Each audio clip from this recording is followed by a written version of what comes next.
नमस्कार, सुबह के 9 बजने वाले हैं। वक्त है 9 की 9 खबर का और मैं हूं आपके साथ विभा उपाध्याय। बुलेटिन की शुरुआत बड़ी खबर के साथ। खबर बक्सर से, जहां ईसाई मिशनरियों की ओर से धर्म परिवर्तन कराए जाने का मामला सामने आया है।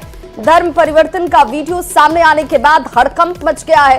पूरे मामले को लेकर अब बक्सर एसपी जो हैं उनकी तरफ से शुभम आर्य ने कहा है कि मामला सिमरी थाना के नागपुरा गांव का है। वीडियो में भी साफ तौर पर देखा जा सकता है कि चर्च का एक पादरी कुछ महिलाओं को गंगा स्नान कर उनके सिंदूर को धुलवा रहा है, सिर पर हाथ लगाकर गंगा में डुबकी लगवा रहा है। वीडियो के आधार पर सिमरी थाना पुलिस सभी को थाने लेकर पहुंची हुई है। हालांकि न्यूज़ 18 इस वायरल वीडियो की पुष्टि नहीं करता। तो ये एक्सक्लूसिव तस्वीरें इस वक्त आपके टीवी स्क्रीन पर, जहां देखिए ये पादरी हैं और महिलाएं पुरुष सभी की मौजूदगी आपके सामने।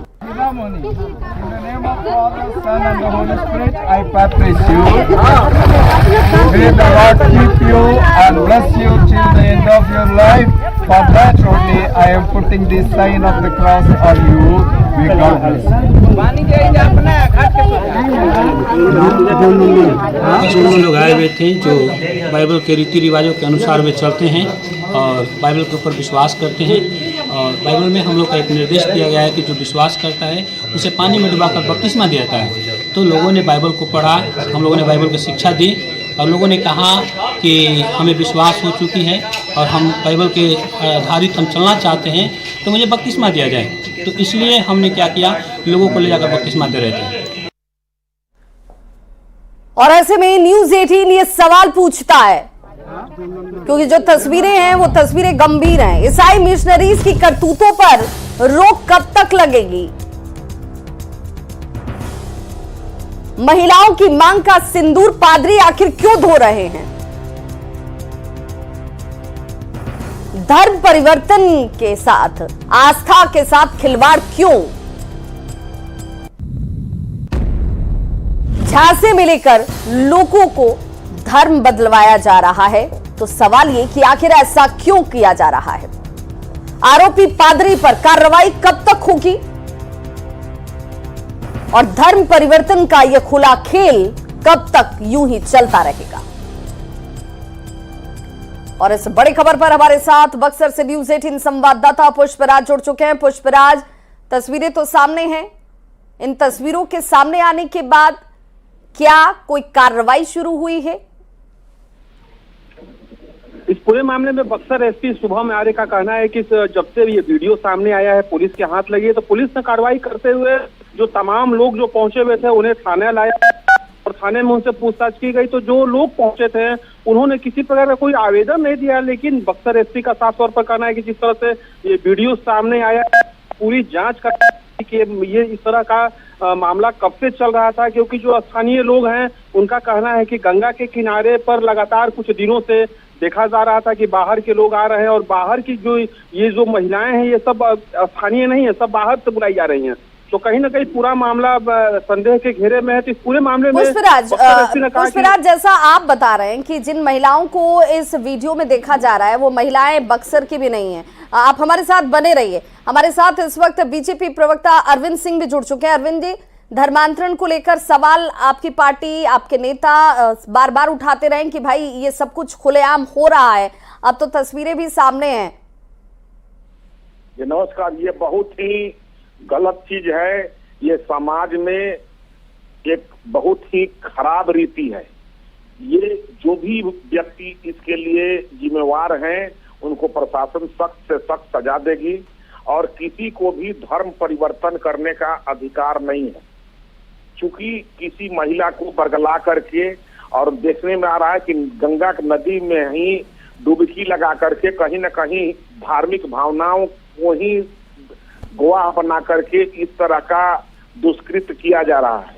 यह बहुत बड़ा अपराध है और ये भोली भाली महिलाओं को धर्म परिवर्तन जो कराया जा रहा है यह बहुत ही खराब है। और इसके लिए जो भी दोषी व्यक्ति होंगे प्रशासन इन पर सख्त कार्रवाई करेगी।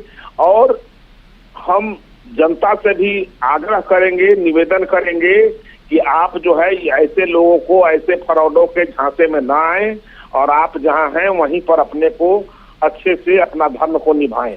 बिल्कुल ये अरविंद सारे जी, आप लोग हमारे जो साथ हैं- बने रहिए, हमारे साथ बने रहिए। और देखिए, चूंकि जैसे ही ये वीडियो सामने आया, इस वीडियो के सामने आने के बाद अब राजनीतिक प्रतिक्रियाएं भी सामने आनी शुरू हो चुकी हैं। जरा क्या कुछ कह रहे हैं, सुनते हैं। मैं न इस घटना को स्वीकार कर सकता हूं न अस्वीकार कर सकता हूं, क्योंकि यह कंप्लीट पुलिस अनुसंधान का विषय है कि ऐसी घटना घटी है कि नहीं। लेकिन एक बात तो स्पष्ट है कि नरेंद्र मोदी के राज्य में दलित आदिवासी धर्म परिवर्तन क्यों करा रहे हैं? क्योंकि आरएसएस और भाजपा और नीतीश के सरकार में दलित प्रताड़ित हो रहे हैं।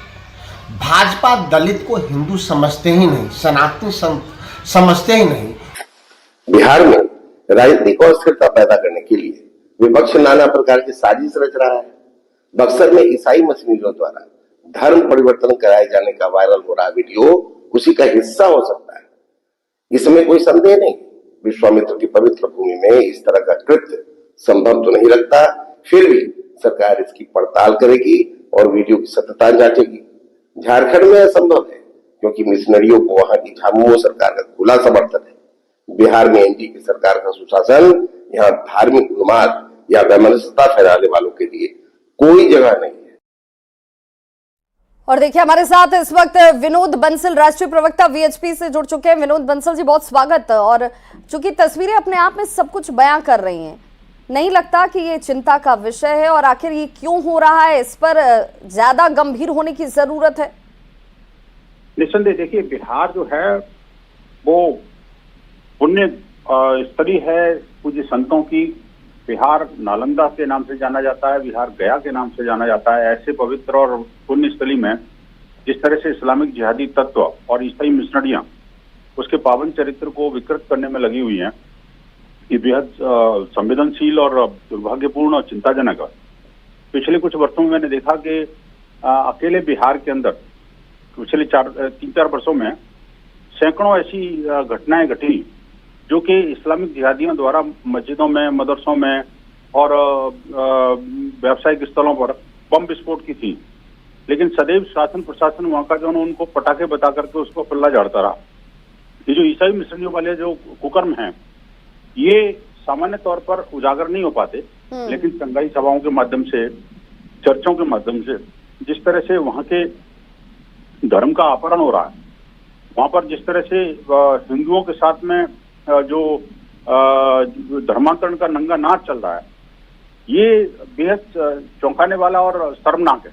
विनोद जी, लेकिन ये रुकेगा कैसे? क्योंकि यहाँ पर जिन महिलाओं की तस्वीरें हम दिखा रहे हैं, या फिर उसमें पुरुष हो, या ये पहली कोई घटना नहीं और आखिरी भी नहीं होगी संभवतः, तो ऐसे में अगर लोगों को बरगलाया जा रहा है तो क्या रास्ता क्या है, कैसे इसे रोका जाए? देखिए, मैं आपके माध्यम से स्पष्ट तौर पर सभी दर्शकों को बताना चाहता हूं कि ये जो आजकल जो चर्च का जो कैरेक्टर है वो पूरी तरह से बदला हुआ है। पहले आप पादरी की बात करते तो श्वेत वस्त्र में कोई क्रॉस धारण किया हुआ कोई व्यक्ति नजर आता था। आज ये पादरी जो है वो अपने भगवा वस्त्र में आ गए, त्रिपुंड लगाते हैं और कंठी माला भी डालते हैं। ऐसे ही जो है ना, जो चर्च जो कभी व्हाइट पुता हुआ होता था, आज वो चर्च भी जो है ना वो भगवा रंग में दिखते हैं और कोई उसका प्रार्थना स्थल नाम रखता है, कोई मंदिर भी नाम रख लेते हैं।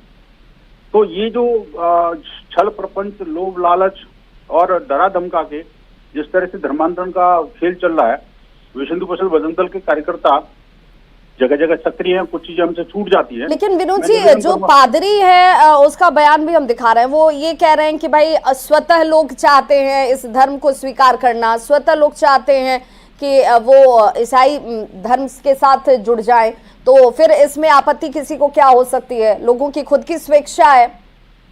देखिए, दो बातें हैं। एक तो ईसाई धर्म नहीं है, धर्म एक ही है जो धारण करने योग्य है। ये सब मतपंथ संप्रदाय हैं। ये सांप्रदायिक आधार पर देश का विभाजन जो है वो हुआ था, अब उसी विभाजन की तरफ ये चर्च लगा हुआ है। ये स्वतः कोई नहीं आता। मैं चैलेंज करके कहता हूं कि इनमें से जितने लोगों का इन्होंने धर्मांतरण किया है, आज एक भी व्यक्ति कोई बाइबल पढ़ के कोई धर्मांतरित हुआ हो, एक भी केस नहीं मिलेगा। और ये जो पादरी हैं, इन पादरियों का भी जब नाम पूछोगे तो उसी में कहीं सुरेश, महेश, राकेश, विनोद नजर आएगा। बिल्कुल। आगे डिस्पूजा लगा लेते हैं, कुछ भी लगा लेते हैं, कभी नहीं भी लगाते। ये जो क्रिप्टो क्रिश्चियन करके जो इन्होंने एक तरह से कॉम बनाई है, जो अपना नाम भी नहीं बदलते, अपना रिलीजन भी नहीं बदलते रिकॉर्ड्स में, और वो धीरे धीरे करके स्लो पॉइजन के रूप में हिंदू समाज को खाने में जुटे हुए हैं। तो विनोद जी, जो स्थानीय प्रशासन है उसे ही तो इस व्यवस्था को दुरुस्त रखने की जिम्मेदारी है। अगर लोगों को का ब्रेन वॉश किया जा रहा है, लोगों को बरगलाया जा रहा है, उन्हें प्रलोभन दिया जा रहा है, तो आम जन जो हैं वो सिर्फ शिकायत कर सकते हैं, बता सकते हैं, लेकिन एक्शन तो प्रशासन ही लेगी। सही, दोनों बातें मैं कहता हूँ। देखिए, शासन प्रशासन और सरकार की जिम्मेदारी तो है ही है कि अवैध रूप से जो धर्मांतरण हो रहा है, लोगों को छल पूर्वक, बलपूर्वक और उसको गलत धर्मांतरण किया जा रहा है, उसके विरुद्ध कठोर कार्रवाई सुनिश्चित करे। लेकिन साथ ही साथ समाज को भी जागृत करने का जो काम है वो भी मैं आपके माध्यम से भी कर रहा हूँ। हमारे बजरंग दल विश्व हिंदू परिषद कार्यकर्ता जगह जगह जाकर के इस काम को कर भी रहे हैं कि ऐसे छल प्रपंचियों से, छलियों से सावधान रहे। जो देश की संस्कृति और देश का जो स्वाभिमान है और देश की मान्यताएं, मर्यादाएं हैं, उनको समाप्त करने पर तुले हुए हैं। अब मैं कहूंगा कि देखिए, ये जो शासन प्रशासन अगर सख्त होता तो बिहार की हालत ये नहीं होती ना जी। इस तरह से पिछले कुछ वर्षों में ये जो इस्लामिक जिहादी और ये जो क्रिश्चियन मिशनरियां, भोले वाले लोगों का, उनका जो आर्थिक तंगी है या जो स्वास्थ्य के संबंधी जो सुविधाएं हैं जो सरकार शासन प्रशासन नहीं दे पाती, उनको ये अच्छी तरह से आराम से बरगला देते हैं। तो बिल्कुल दायित्व दोनों तरफ से है। आम लोगों को भी सहभागिता निभानी होगी, उन्हें भी समझना होगा, और जिला प्रशासन का एक्शन भी वक्त रहते होना बहुत जरूरी है। बहुत बहुत शुक्रिया विनोद बंसल जी हमारे साथ जुड़ने के लिए।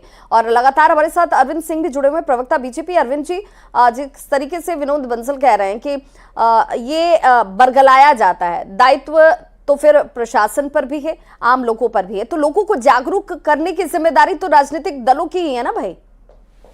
देखिए, आप ठीक कह रही हैं और उन्होंने भी ठीक कहा।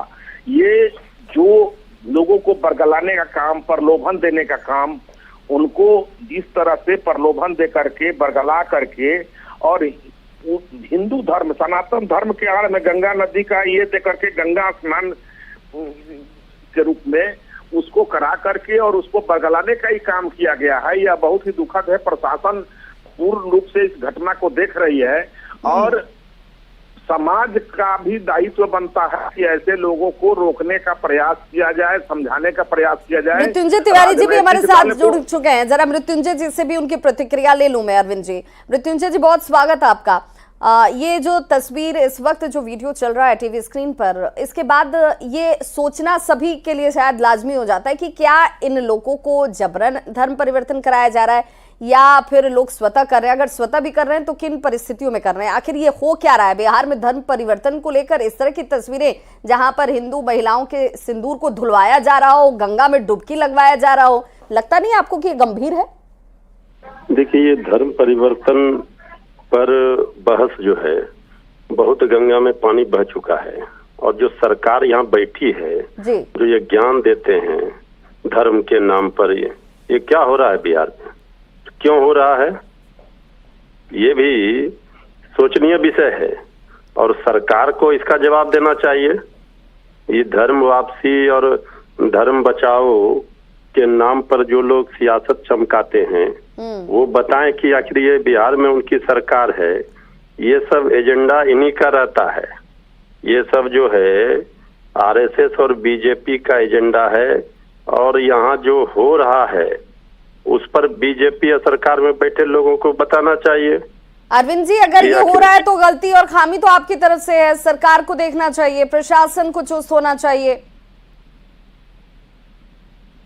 प्रवक्ता है और जिस तरह से ये प्रवचन कर रहे हैं, ये कितने लोगों को इस तरह के बात को समझाने का प्रयास किया कि आप जो है जहां हैं वहां ठीक है, ये प्रयास नहीं किया। इन्होंने और बढ़ावा देने का काम किया। इनको लोगों को बांटने में मजा आता है।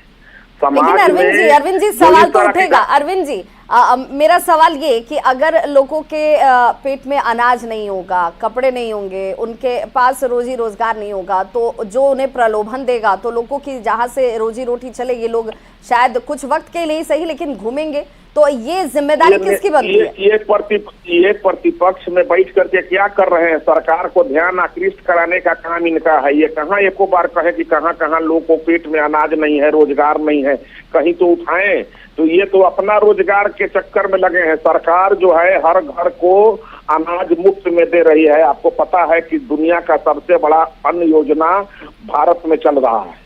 प्रत्येक गरीब के घर लेकिन में इसके अनाज बावजूद जा रहा है। अरविंद जी बिहार में धर्म परिवर्तन की देखिए, तस्वीरें ये चिंता का विषय है, चिंता का विषय। और इसमें बीजेपी या आरजेडी नहीं, इसमें धर्म को लेकर के बहुत ज्यादा गंभीर होने की जरूरत है और सभी के सहयोग की जरूरत है। बहुत बहुत शुक्रिया आप सभी का हमारे साथ जुड़ने के लिए इस चर्चा में।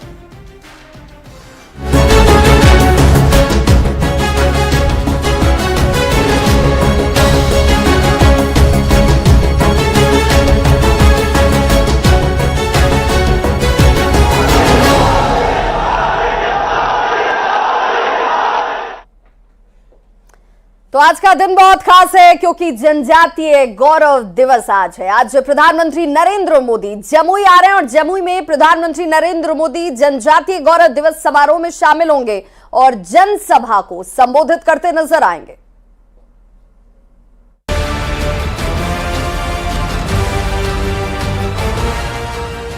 धरती आबा बिरसा मुंडा, जिन्होंने महज 25 साल की उम्र में अंग्रेजों के दांत खट्टे कर दिए, आखिरी सांस तक अंग्रेजों से लड़ते रहे, लेकिन आदिवासियों की आन बान और शान को कम नहीं होने दिया।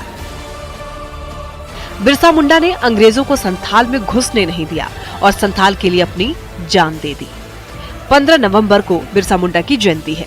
आदिवासी समाज को सम्मान देने के लिए मोदी सरकार ने 15 नवंबर यानी बिरसा मुंडा की जयंती को जनजातीय गौरव दिवस के रूप में घोषित कर दिया है।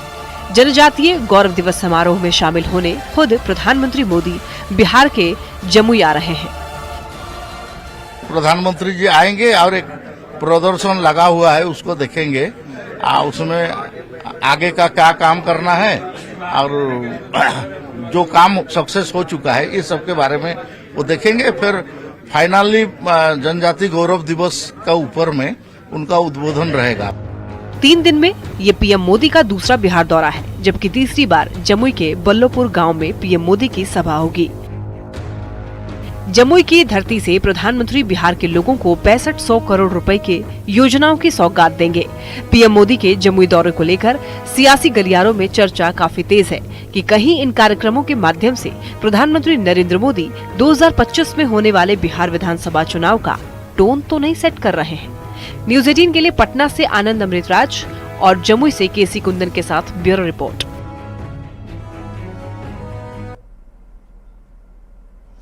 तो प्रधानमंत्री नरेंद्र मोदी आज जनजातीय गौरव दिवस समारोह में जमुई पहुंचने वाले हैं और भगवान बिरसा मुंडा की जयंती पर प्रधानमंत्री मोदी कई परियोजनाओं का उद्घाटन और शिलान्यास करते हुए आपको दिखेंगे। पीएम मोदी बिहार को 6,640 करोड़ का तोहफा देंगे। पीएम कई परियोजनाओं का उद्घाटन और शिलान्यास करेंगे।